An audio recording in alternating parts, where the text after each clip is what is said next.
Muchas gracias por acompañarnos este día en que presentamos al público este estudio que nos ha tomado bastante tiempo terminar y elaborarlo por la complejidad del análisis y del fenómeno. Queremos aclarar que nos vamos a estar refiriendo específicamente a las extorsiones contra la pequeña y microempresa.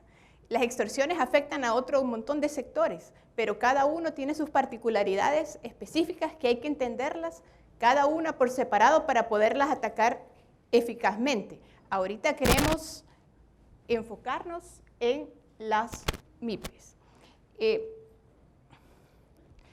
Este estudio, lo que vamos a compartir con ustedes, por un lado va a confirmar varias de las percepciones populares que tenemos sobre el fenómeno, pero por otro lado viene a presentar una realidad diferente de lo que se está tomando como base para algunas estrategias que pretenden atacar este fenómeno, por lo que consideramos que este es un aporte al debate técnico de este fenómeno y esperamos que sea tomado en cuenta para la discusión. Lo que vamos a estar platicando con ustedes, primero voy a empezar a plantear los antecedentes, qué es lo que nos motivó para el estudio, cuáles son algunos elementos que nos van a ayudar a entender mejor los resultados. Vamos a plantear los objetivos, aunque los objetivos ya lo repitieron 2 veces las personas que me antecedieron. Vamos a comentar sobre la encuesta de victimización que se hizo específicamente para este estudio y luego los hallazgos relevantes. Primero, la generalidad. Hasta aquí voy a terminar yo mi presentación y luego la tipología de las extorsiones con una metodología innovadora, pionera. O sea, yo le voy a echar ahorita las flores a Carlos porque si no, él no va a poner suficiente relevancia en esto. El estudio que hemos hecho es, primero, pionero aquí en la región y está generando verdaderos resultados muy interesantes que han sido retomados y están causando interés también en otros sectores. Y por último, unas recomendaciones basadas en los resultados. Después vamos a pasar a un conversatorio. Le hemos pedido a 2 personas que le han dado seguimiento a estos temas que comenten sobre nuestro estudio, a José Miguel Arévalo, un investigador, y Mario Pozas, también un consultor que ha estado dándole seguimiento al tema, y vamos a pasar a tener sus respuestas, preguntas y respuestas. En la encuesta dinámica empresarial que FUSAES hace cada 3 meses desde hace 25 años o más, le damos dando seguimiento a diferentes factores que afectan las empresas. Aquí en esta lámina tengo nada más del 2005 hasta el 2016 el tema de la victimización cometida contra las empresas. Entonces, en la línea verde es la trayectoria que ha tenido la prevalencia de los delitos en los últimos 3 meses antes que lleguemos a la encuesta. Entonces, veíamos que a principios del 2005 hasta el 2009 una tendencia a la baja. Esta se dio principalmente porque en esa época el principal factor era el robo de mercancía y vehículos. En esta época, tanto la ANEP como las autoridades comenzaron a trabajar precisamente en atender este delito con medidas de prevención situacional, como usar GPS y otro tipo, y se logró disminuir. Aquí, antes del 2005, la mención de las extorsiones, que es la línea café, no aparecía. Comenzó a salir, pero bien débil, en el 2016, luego se incrementó en el 2017 hasta el 2009, y de ahí dio un salto. Y se ha mantenido alrededor 10-12% de todas las empresas dijeron que habían sido extorsionadas los 3 meses antes de que llegáramos a entrevistarlos en ese mes. A partir ya del 2015 es el principal delito que afecta a las empresas. Sin embargo, esa afectación no es igual para todas las empresas. Según nuestras encuestas trimestrales, que entrevistamos empresas grandes, medianas, pequeñas y micro, aunque no tan micro como las de una persona, nos decían que sí, que el 30% más o menos de las grandes pequeñas han sido víctimas de la delincuencia. Pero en el caso de las extorsiones, este es un fenómeno más importante para la micro y la pequeña. Estos resultados son del 4º trimestre del 2014, que es la última encuesta trimestral que teníamos antes de la encuesta que les voy a comenzar. O sea, esta es la situación que nos encontramos. 23% y 22% de la micro y pequeña habían sido víctimas de extorsiones 3 meses antes. contra 7 y 6 de las medianas y grandes. O sea, el factor de las extorsiones en general para las empresas es más importante para las pequeñas y micro. Ahora, también sabemos que no todas las empresas denuncian. Y también les preguntamos de cualquier delito, no solamente de las extorsiones, porque esta pregunta no la tenemos por delito, sino que por todas, y vemos que las que menos denuncian son las pequeñas y las micro. Esto nos lleva a pensar que las cifras de denuncias subestiman el verdadero fenómeno de la delincuencia, es lo que se denomina la cifra negra o la cifra oculta. O sea, entonces tenemos que tener algún otro dato, manera de completar las cifras oficiales para poder tener el panorama completo. Ahora, también es interesante ver por qué no denuncian en general. Y aquí vemos que las micro principalmente no denuncian por temor a represalias. Entonces, todas estas cosas empezamos a ver cómo podemos estudiar este fenómeno y para eso decidimos que era necesario hacer una encuesta. Pero, ¿por qué nos vamos a centrar en la pequeña y la micro? O sea, sí, son de las empresas donde más se concentra la victimización, pero es un sector que da empleo a 1.5 millones de trabajadores. O sea, no solo es importante para las empresas en sí, que sí es importante, pero también tiene una gran importancia social. Casi el 55% de los trabajadores en El Salvador están en este sector. O sea, tiene una gran importancia social. Atender el problema de las extorsiones para las MIPE es de gran importancia social. Entonces, el objetivo que teníamos era entender mejor ese fenómeno. Entonces, nos planteamos como objetivo principal entender cuáles son las características recurrentes y si dentro de este conjunto de extorsiones al sector, acuérdense, estamos hablando de la pequeña y la micro, si hay diferentes modalidades, diferentes variedades, porque si hay, cada estrategia tiene que diseñarse para atender cada una de esas modalidades. Entonces, si bien hay información proveniente de la PNC, de la Fiscalía, esa base de datos son útiles para resolver para investigar y resolver los casos y luego judicializarlos, pero no para entender qué está detrás. Para eso se requiere cierta información específica de toda la historia, todo lo que pasa, todos los elementos, todas las características a lo largo de las diferentes etapas de la extorsión. Entonces diseñamos una encuesta para tener esos resultados. Y ya les voy a explicar dónde están estas empresas, pero hicimos una encuesta de casi 4.000 MIPES. ¿Pero por qué tantas? Porque lo que nos interesaba era caracterizar las extorsiones y para tener un margen de error pequeño que nos permitiera hablar con propiedad sobre los tipos de extorsión, necesitábamos tener algo así como 800 observaciones, 800 casos. Y si decíamos que esta encuesta dinámica empresarial estaba más o menos buena, 20%, necesitábamos 4.000 o 3.800, entonces dijimos 4.000. Y cabal, entrevistamos 3.977 efectivas, o sea, tuvimos que descartar algunas, pero 3.977 efectivas y logramos identificar 909 extorsiones, pero 40 no nos quisieron dar información sobre la extorsión, por lo que todo el análisis que les vamos a presentar es, cuando hablemos de empresas, de 3.977, y cuando hablemos de extorsiones en particular, sobre 869 casos que estudiamos a fondo. Para eso, diseñamos un cuestionario de victimización general, basado en el que usa el INEGI de México, que es como en cuanto a victimización empresarial, el estándar internacional, y le unimos un cuestionario que aplica el Transcrime, que es el instituto italiano que estudia el crimen transnacional, que tiene una encuesta de extorsiones. Las combinamos, pero le agregamos un módulo detallado para entender lo que se llama los elementos centrales de la extorsión. Y aquí no me voy a detener yo porque Carlos Ponce se lo va a explicar con detalle después, pero eso es el principal aporte de este estudio, que tenemos una muestra representativa para poder hablar de las MIPES con una muestra suficientemente grande de extorsiones para poderlas clasificar.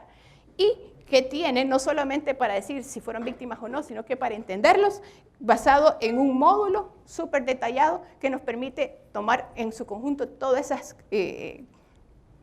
características juntas en el análisis.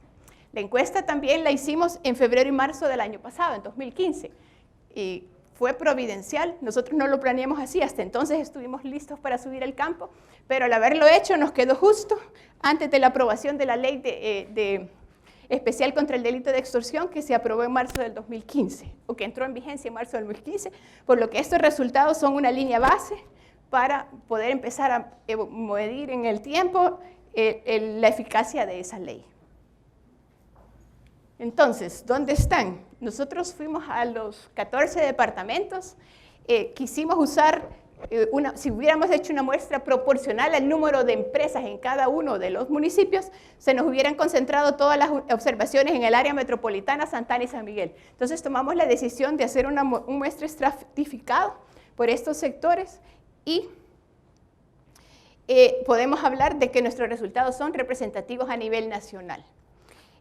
Dividimos el país en estas 6 zonas y en el libro ustedes van a ver que presentamos resultados por cada una de estas zonas. Son un poco diferentes a lo tradicional y se lo voy a explicar por qué. Parte del estudio de los delitos es ver las vías de comunicación que tienen los delincuentes para entrar, salir y escapar. Entonces, hablando con Carlos Carcach, que también es nuestro asesor en este tema y ha sido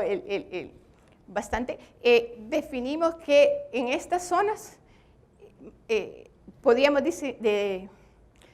caracterizarlas así y para entender el fenómeno eran apropiadas. Primero, el área metropolitana de San Salvador, ahí tenemos casi 1.200 observaciones, en Occidente 1.300, en la zona paracentral, que es todo esto, 374, en el Oriente Sur y en San Miguel, Oriente Norte y en el norte.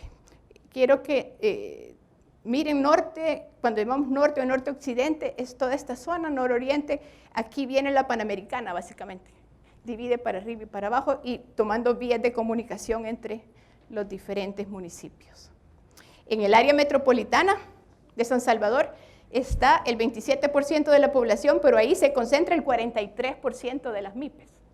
O sea, es un área que tiene bastante. Entonces, los resultados que vamos a presentar los hemos expandido. O sea, como la muestra se redujo un poco proporcionalmente, usamos factores de expansión para volver a ser representativo del conjunto.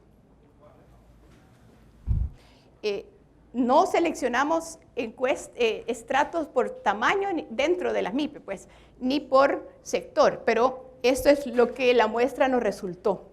La mayoría de MIPES, como era de esperarse, se concentran en los sectores de comercio. Son tiendas y abarroterías, que son como 900 observaciones, otro tipo de comercio, restaurantes, manufacturas y servicios. O sea, nuestra muestra incluye diferentes sectores en los que las MIPES se desempeñan en la proporción en la que se desempeñan. En la parte azul es las que son menores de 5 empleados y las amarillas las más de 5, o sea, la mayoría de MIPES en el país son bien pequeñitos. Entonces, los resultados generales. Primero, queríamos ver cómo era el entorno en el que se desempeñaban las empresas. Y les preguntamos que si en su entorno había una serie de características. Y lo que nos llamó la atención es que 66% de las MIPES dicen que en su entorno hay fuerte presencia de pandillas. O sea, este es un fenómeno generalizado en el país que ya se percibía, eso no es novedad, pero vemos cómo esto cambia en las diferentes zonas. En el área metropolitana es 67%, que es mayor, pero ese no es el más alto se nos da en la zona paracentral. Y al ver solo Santa Ana, es el 74% de las empresas de Santa Ana nos dicen que en su entorno hay fuerte presencia de pandillas. En San Miguel es 56%, en todo el oriente 62%, o sea, hay diferencias donde menos hay, pero hay, es en la zona norte, 44% de las empresas de esta zona anaranjada dicen que en sus entornos hay pandillas. Ahora, 46% de las empresas que visitamos nos dijeron que en los últimos 12 meses habían sido víctimas de algún delito. 46%. Pero en los entornos donde hay pandillas, o sea, los separamos. Ok, usted nos dijo que sí había pandillas en su entorno, que no. 48% donde habían pandillas y 26% sin pandillas, de cualquier delito. Ahora, 21% de las MIPE fueron víctimas de extorsión en los 12 meses previos a la encuesta. De estos, 30% en los entornos donde hay pandillas, contra solo 8% en los sectores donde no hay pandillas. Aquí quiero tomar una cosa. Las mujeres, las empresas que son propiedad de mujeres tienden a ser más victimizadas en general, pero menos victimizadas en cuanto a extorsiones. Y esto puede ser por el entorno donde el tipo de empresas en las que se ubican, que la mayoría son en comercio, sobre todo en tiendas y ubicadas en zonas no comerciales. Hay mucho más extorsiones en las que se encuentran ubicadas en las calles principales o en los entornos comerciales. Ahora, en el libro ustedes van a ver en los anexos todas las tablas están separadas por propietarios hombres y propietarios mujeres. Hay diferencia en el tipo de empresas y en el tipo de victimización, pero una vez son victimizadas con el delito de extorsión ya no hay diferencias entre hombres y mujeres. Entonces, por eso ya no lo vamos a seguir mencionando en el resto de la presentación, pero ustedes lo pueden ver en los anexos de los libros, que por cierto, pásenlos a recoger a la salida. Ahí hay un libro para todos ustedes afuera, lo pasan a recoger, por favor, no se les vaya a olvidar.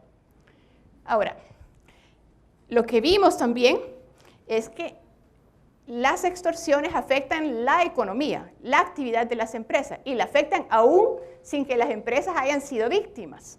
Por ejemplo, en azul, todas las barritas son las respuestas que nos dieron las empresas que no fueron víctimas de ningún delito. En gris, las respuestas que nos dieron las que fueron víctimas de otros delitos, pero no de extorsión, y en amarillo las que fueron víctimas de extorsión. Aquí vemos que más de la mitad de las empresas, aún que no han sido víctimas, dicen que la delincuencia en general es un obstáculo grave para el desarrollo de la empresa. Aquí la pregunta decía en una escala de 0 a 10, ¿qué tan grave es la delincuencia para su empresa? Y aquí clasificamos las que nos contestaron 8, 9 o 10. O sea, más de la mitad de las que no son víctimas ven la delincuencia como un obstáculo grave para el desarrollo de su actividad. Este es bastante parecido con las que son víctimas de otro delito, pero mucho menos que las que son víctimas de la extorsión. O sea, la extorsión afecta más que los otros delitos. También les preguntamos que si afectaba la actividad, y lo mismo, vemos que las que no son víctimas, el 25% dicen que le afecta la actividad. Y aquí nos decían, o sea, si no son víctimas, que a veces no pueden llegar, que los clientes, porque ha pasado un delito por ahí, o la zona es peligrosa y los clientes ya no quieren ir. Pero una de las principales causas que nos dicen que le afecta es porque las empresas distribuidoras de productos ya no le llevan los productos. Entonces, ellos o dejan de vender ese producto o tienen que irlo a recoger aumentándole sus costos. Y también lo que es más interesante es que la delincuencia afecta las decisiones de inversión. Las decisiones de inversión afectan el crecimiento futuro y la generación de empleo. Y este es un sector donde trabaja más de la mitad de los trabajadores en el país. O sea que está afectando también a una gran cantidad de personas. Y la misma es, nos dicen, bueno, ¿y por qué no quiere crecer? ¿Por qué no quiere invertir? Nos dice que si yo crezco, llamo la atención y me van a venir a rentear. Entonces yo podía contratar más gente, pero prefiero no llamar la atención, prefiero que no. O sea, lo que queremos decir con esta lámina es que la delincuencia y sobre todo las extorsiones afectan más allá de simplemente ser víctimas. Obviamente a las víctimas, y si son víctimas de extorsión, las afecta más. Ahora, quiero hacer, antes de pasar a la siguiente lámina, antes de pasar a la caracterización de las inversiones, quiero hacer una salvedad. Los resultados de estas encuestas que hemos presentado son empresas que están abiertas en el momento en que llegamos. No sabemos si en el último año algunas empresas que fueron víctimas de la extorsión cerraron. Eso no lo podemos saber con este estudio. Esta es una de las inquietudes que nos ha surgido. ¿Y cómo podemos averiguar eso? Para eso necesitamos una segunda ronda, y eso es donde estamos buscando financiamiento, como el licenciado Quiroz les comentó antes, porque hay un montón de inquietudes que no tenemos respuesta. Entonces, pero estamos comprometidos con seguir investigándolo y comentarles a ustedes los resultados según los vayamos entendiendo. Ahora dejo con ustedes a Carlos Ponce, quien va a presentarles el resto de la presentación. Ok, la extorsión es un delito relativamente complicado. A diferencia de otros delitos, implica una interacción prolongada entre la víctima y el victimario. Es decir, la victimización no acaba en el momento en que la víctima es contactada por el agresor, sino que implica varias interacciones entre la víctima y el victimario. Además de implicar esta cadena de interacciones, las partes, el agresor y la víctima, están en un constante esfuerzo o un constante intento por tratar de identificar si su contraparte está tratando de engañarlos o tendiéndoles una trampa. Los victimarios tratan de identificar si la víctima ha contactado a las autoridades. Y las víctimas están tratando siempre de analizar si en realidad el victimario representa una amenaza o un peligro. Y es por eso, por esta interacción y por esa constante táctica de detección de engaño, que las partes también tratan de poder proyectarse de cierta forma en esa interacción. En particular es muy importante la forma en la que los victimarios se proyectan o se tratan de proyectar durante la extorsión. Ellos tienen que hacer un balance bastante cuidadoso. Por una parte, tienen que proyectarse como personas lo suficientemente razonables como para llegar a un acuerdo con la víctima. Pero por otro lado, tienen que proyectarse como un peligro inminente, un peligro serio, un peligro real para la víctima.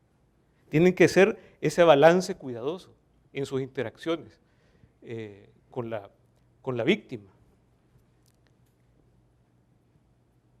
Pero es en particular importante de que el victimario logre que la víctima lo perciba como una amenaza, como un peligro. Si no logra esto, la extorsión no va a ser exitosa.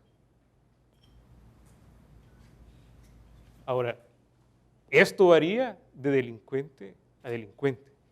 No es lo mismo para un pandillero llegar a la tienda de su barrio y exigirle a la dueña de la tienda que le pague extorsión, que si llegara una persona particular y tratara de extorsionar a la misma tienda.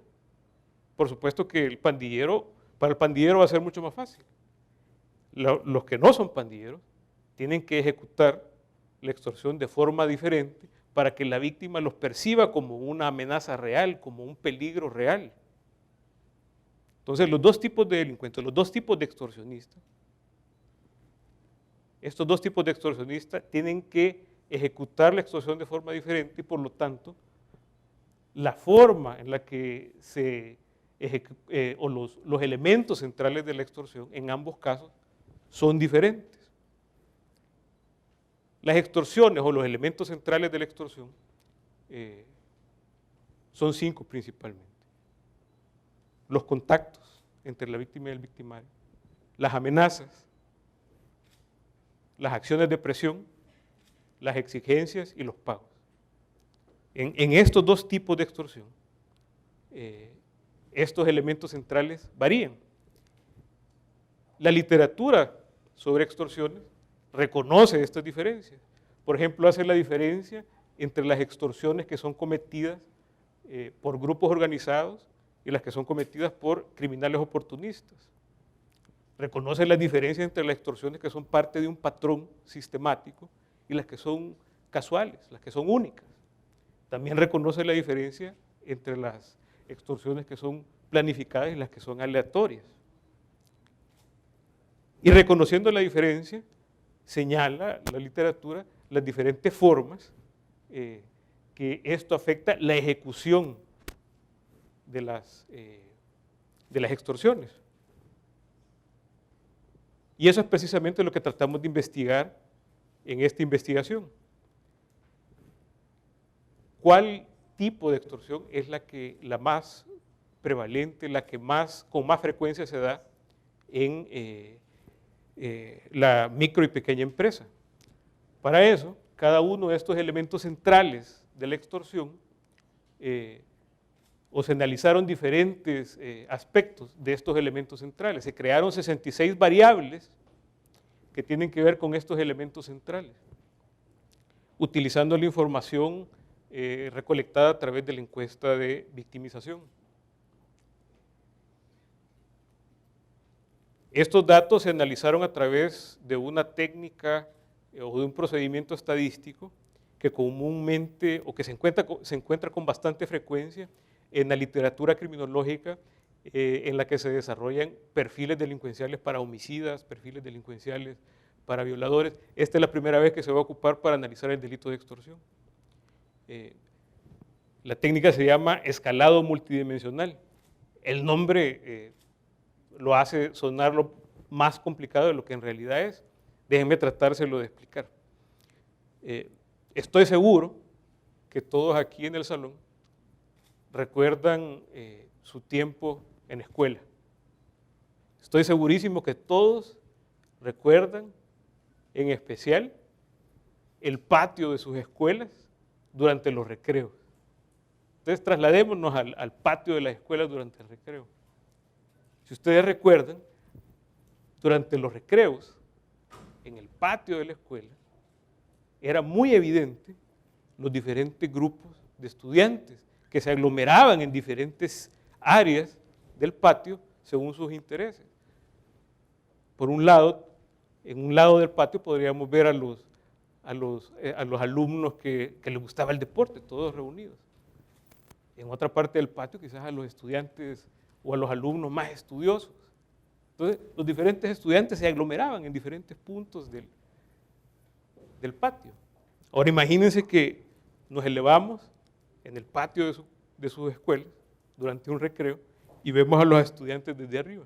Vamos a ver las cabezas de los estudiantes aglomeradas en diferentes grupos, distribuidos en diferentes partes del patio, de acuerdo a los intereses de los estudiantes. Esta técnica aplica una visualización similar a esa para analizar la relación que existe entre las diferentes variables. Representa en un plano todas las variables con un punto. La distancia entre cada punto representa con qué frecuencia esas variables ocurren dentro de la muestra.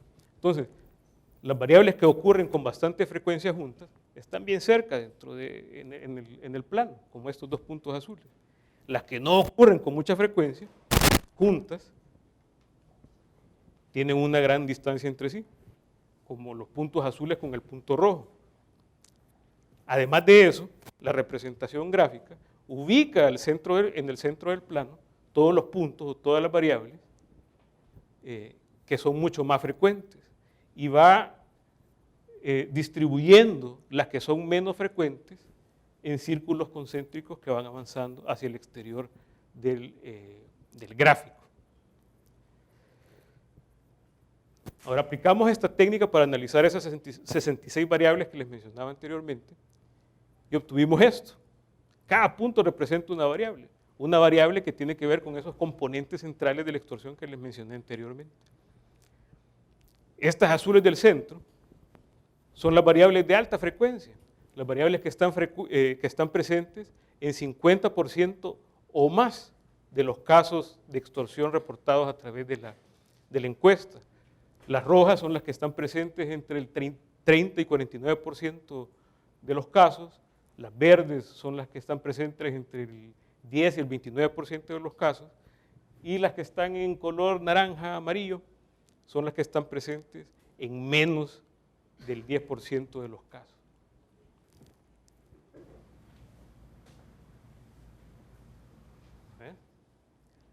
Las variables de alta frecuencia, las variables que están presentes en 50% o más de los casos, confirman algunas de las nociones populares relacionadas con la extorsión en El Salvador. Por ejemplo, la participación de las pandillas, o mejor dicho, estas variables caracterizan la extorsión en contra de la micro y pequeña empresa como un problema asociado fuertemente con las pandillas. Si ven ustedes, el 76% de los casos, las víctimas confirmaron de que la extorsión efectivamente estaba asociada con el tema de las pandillas. En el 54% de los casos, el victimario asoció la extorsión con una pandilla durante el contacto inicial. Esto no es una sorpresa, confirma más o menos lo que, confirma más o menos lo que la noción de que la extorsión es un problema relacionado a las pandillas. Pero también estas variables se separan de otra noción bastante popular de la extorsión en El Salvador. Es común escuchar autoridades, analistas, citar con bastante frecuencia en los medios de comunicación el rol central que juegan los teléfonos celulares en la extorsión.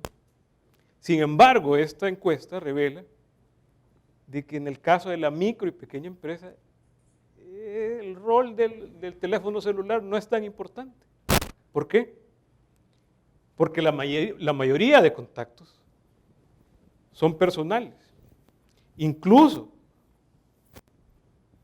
los contactos a través de teléfono celular no figuran entre estas variables de alta frecuencia.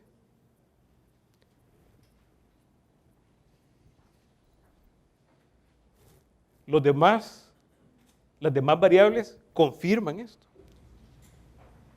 Únicamente 3 de cada 10 empresas victimizadas indicó de que el victimario las contactó inicialmente a través de un teléfono celular.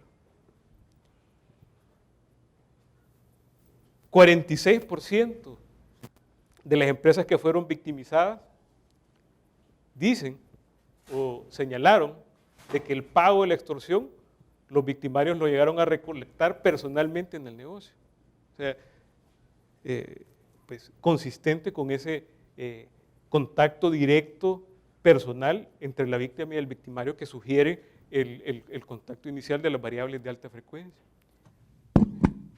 El 41% de las extorsiones involucran un pago periódico, pagos múltiples, asociándolo o confirmando de que se trata de una extorsión sistemática de las que comúnmente o tradicionalmente se asocian con estructuras delincuenciales como las pandillas. En el 51% de las extorsiones, los victimarios realizaron amenazas durante el contacto inicial. En el 76% de las extorsiones no involucró acciones de presión. Esto es muy importante también, porque existe la concepción de que con el tema de extorsión la victimización de extorsión está vinculada paralelamente con otro tipo de delincuencia, y estos resultados muestran de que no es el caso. Generalmente en el contexto de la extorsión no se da otro delito. Importante también que únicamente en el 19% de las extorsiones, es decir, 2 de cada 10 empresas que fueron victimizadas dijeron de que lograron identificar que la extorsión se originaba desde un centro penitenciario, lo que también es un poco diferente a lo que se plantea generalmente por analistas y por las autoridades en los diferentes medios de comunicación. Estos resultados nos indican de que ese discurso oficial, ese discurso recurrente de que las extorsiones o la mayoría de extorsiones origina dentro de los centros penitenciarios y se realiza a través de teléfonos celulares, no es la realidad que opera en el caso de las micro y pequeñas empresas. Ahora, regresando al gráfico de escalado multidimensional, analizando la aglomeración de puntos, se pueden identificar dos escenarios totalmente diferentes, distribuidos en este plano. En la parte inferior vemos variables que están más asociadas o son más consistentes con la influencia y el control que ejercen las pandillas en sus territorios y la explotación sistemática a la que someten a su entorno. En la parte superior vemos variables que esbozan un escenario diferente, más consistente con las extorsiones realizadas por delincuentes oportunistas, que no están asociadas con un patrón delincuencial. Dentro de estas grandes categorías, una de extorsión sistemática en la parte inferior y de extorsión oportunista en la parte superior, vemos dos subtipos bien marcados. En la parte inferior vemos cómo los pagos múltiples son una constante. En este cuadrante de acá, el cuadrante inferior derecho, vemos que todo gira alrededor del pago periódico. Esta parte de acá, o todas las variables que están en este cuadrante, son consistentes con la extorsión realizada por estructuras delincuenciales más puras. Son una verdadera ilustración de lo que se entiende por el problema de extorsiones en el contexto de las pandillas. Vemos el pago periódico, que ocurre con bastante frecuencia con la recolección personal del pago. Y alrededor de esto vemos diferentes variables que tienen que ver con amenazas y con acciones de presión. Es decir, que las amenazas y las acciones de presión ocurren con mucha más frecuencia en los pagos periódicos, que implican una recolección personal del pago. En este cuadrante de acá vemos también pagos múltiples, pero sin una periodicidad, sino que son pagos esporádicos. Y alrededor de esto vemos diferentes modalidades de pago y diferentes tipos de exigencia, que se puede interpretar. Y otra cosa importante, aquí se ubica también la variable en donde los entrevistados aseguraron de que lograron confirmar de que su extorsión había originado en un centro penitenciario. Lo vemos en esta parte del gráfico. La parte superior vemos otros dos tipos de extorsión en donde es evidente de que el victimario trata de marcar una distancia con la víctima. Y esto precisamente tiene que ver con la intención o con el deseo del victimario de pues, proyectarse como una amenaza real. Vemos en el cuadrante superior izquierdo, por ejemplo, variables que se agrupan alrededor del pago único, extorsiones que involucran un pago único. Y alrededor de esta vemos los puntos que representan tipos de pago y tipos de exigencia que marcan esa distancia. Vemos, por ejemplo, pago por depósito, pago por transferencia, pago por remesa, pago en un lugar pactado, todo consistente con una falta de dominio por parte del victimario del entorno y por un deseo de marcar una distancia entre la víctima y el victimario. Y en este cuadrante de acá vemos las extorsiones menos exitosas, que son las extorsiones realizadas por teléfono. Este punto de acá representa la variable que indica de que el contacto inicial fue realizado por teléfono. Y estas variables de acá indican de que la víctima no pagó y de que la extorsión no se concretó. La cercanía de estas variables que indican el fracaso de la extorsión con el contacto por teléfono nos indican de que las micro y pequeñas empresas que son victimizadas a través de teléfonos, a través de contactos por teléfono, pueden lidiar con ese problema de forma muy efectiva. Es decir, este tipo de contactos no representan un problema para los micro y pequeños empresarios, porque ellos saben que la amenaza no es real, la amenaza, el peligro no es inminente. Entonces, logran, simplemente con no contestar el teléfono, que la extorsión no pase a más. Entonces, no representa un problema real el teléfono celular en las extorsiones de las micro y pequeñas empresas, sino que el problema está más centrado en el tipo de contacto personal, y eso está más vinculado a la presencia territorial y el control territorial ejercido por las pandillas en los diferentes lugares en donde operan. Utilizando esas diferentes esas variables identificadas o aglomeradas en diferentes lugares del gráfico, utilizamos los criterios empleados regularmente por literatura que ocupa esta técnica para tratar de clasificar cada uno de los casos en uno de esos tipos de extorsión. Y logramos clasificar el 72% de los casos en uno de los dos tipos, o sea, ya sea sistemática o oportunista. Esto está muy por encima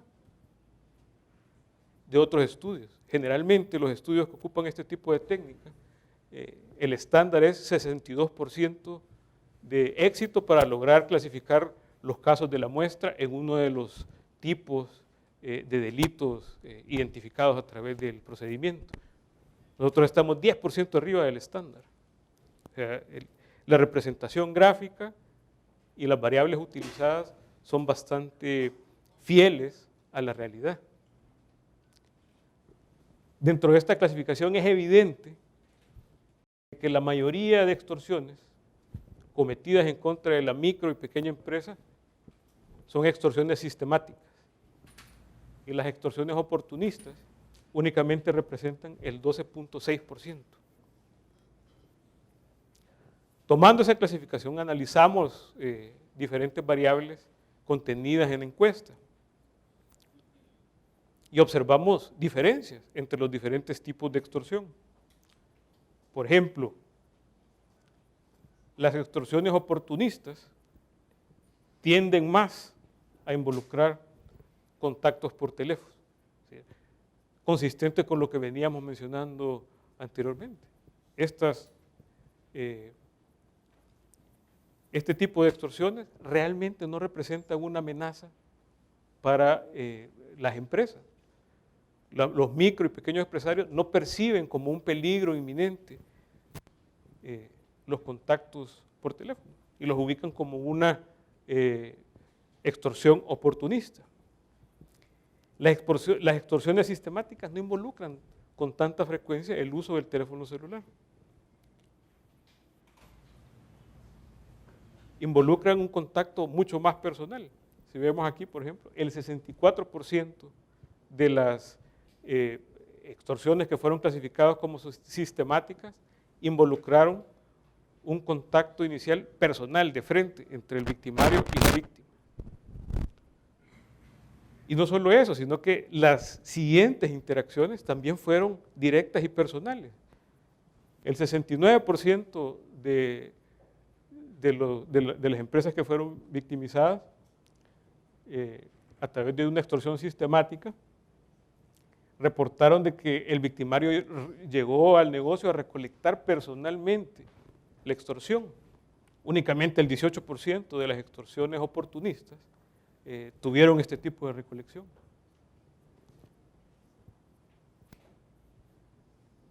También existen diferencias entre los tipos de extorsión y las exigencias y formas de pago.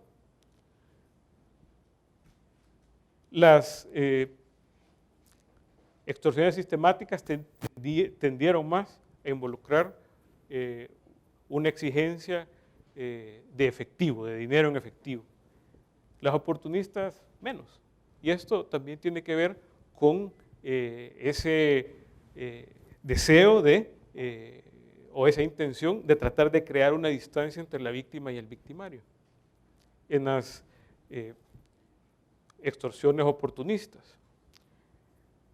Las extorsiones sistemáticas también tendieron más a involucrar un pago periódico o múltiples pagos, porque involucraron más pagos periódicos y pagos esporádicos que las extorsiones oportunistas. Y pues en un solo pago estuvieron más o menos con porcentajes similares. La participación de pandilleros en extorsión también varía según el tipo de extorsión. Las extorsiones sistemáticas tienden a involucrar más la participación de pandilleros. El 89% de los victimizados confirmaron de que hubo una participación de pandilleros. Y también hay una variación entre los tipos de extorsión y la confirmación de que la extorsión originó un penal. El 23% de las extorsiones sistemáticas, ahí se confirmó que la extorsión originó un penal, y el 10% de las extorsiones oportunistas confirmaron de que la extorsión originó en un centro penitenciario. La cifra negra en las extorsiones es sumamente alta, pero es más alta para las extorsiones de tipo sistemático. El 18% de las empresas que fueron victimizadas en el contexto de una extorsión oportunista denunciaron el hecho, o sea, 2 de cada 10, pero solamente 1 de cada 10 empresas que fue víctima de una extorsión sistemática denunció la extorsión ante las autoridades. ¿Y por qué no denunció la extorsión, la empresa? Aquí también encontramos variaciones importantes. Las que fueron víctimas de una extorsión sistemática, con mucha más frecuencia, no denunciaron por miedo. El 59% de las empresas no denunció por miedo, comparado únicamente con el 32% de las empresas que fueron victimizadas por una extorsión oportunista.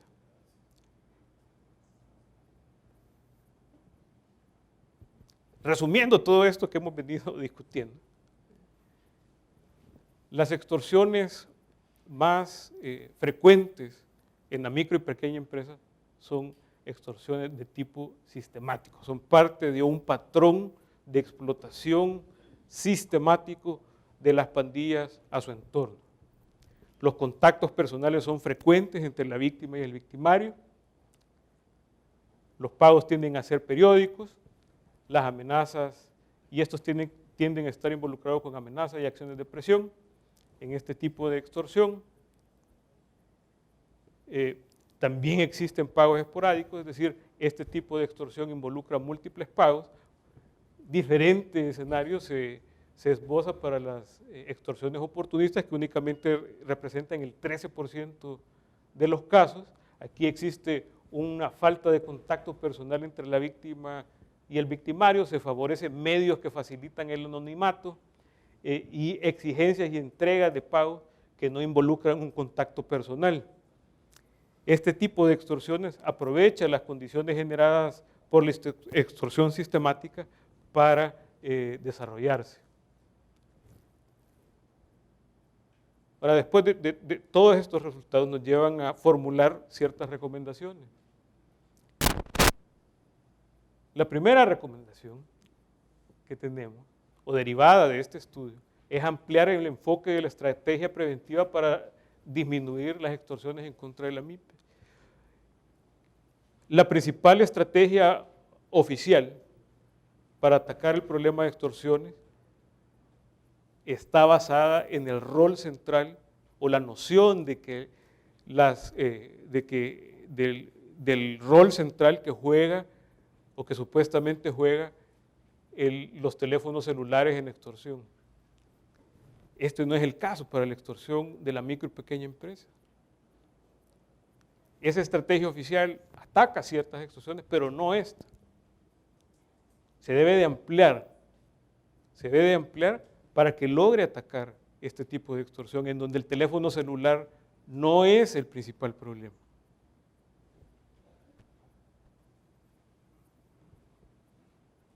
Deben de incluirse componentes que ataquen, bueno, quizás de forma más inmediata, la estructura de oportunidad para la comisión de extorsiones. ¿Qué significa esto? Se debe de analizar a nivel local, en cada comunidad, en cada lugar, qué condiciones del entorno, qué condiciones de las comunidades favorecen o facilitan la comisión de las extorsiones. Esto varía de lugar a lugar. Se tiene que hacer un análisis muy específico para determinar cuál es la estructura de oportunidades, qué es lo que hace que sea más fácil la comisión de extorsiones en esas localidades. Y más a largo plazo, pues se debe de tomar en cuenta las características de las comunidades que se asocian con el control y la influencia de las pandillas en el lugar. ¿Por qué? Porque eso es lo que permite la extorsión sistemática. El control y la influencia de las pandillas en las localidades es lo que permite que los pandilleros lleguen a la tienda y con mucho éxito logren obtener un pago del propietario de la tienda. Esas características también varían de lugar en lugar. Pueden ser similares, pero existen ciertas variaciones que deben de identificarse para poder atacar el problema de forma eficiente y eficaz a nivel local. Obviamente que para esto es importante o se necesita fortalecer las capacidades institucionales de análisis. Es importante contar con esa capacidad analítica que permita a las autoridades hacer este tipo de evaluaciones y diseñar, por lo tanto, estrategias que vayan más acorde a la realidad que experimentan las personas que están siendo victimizadas.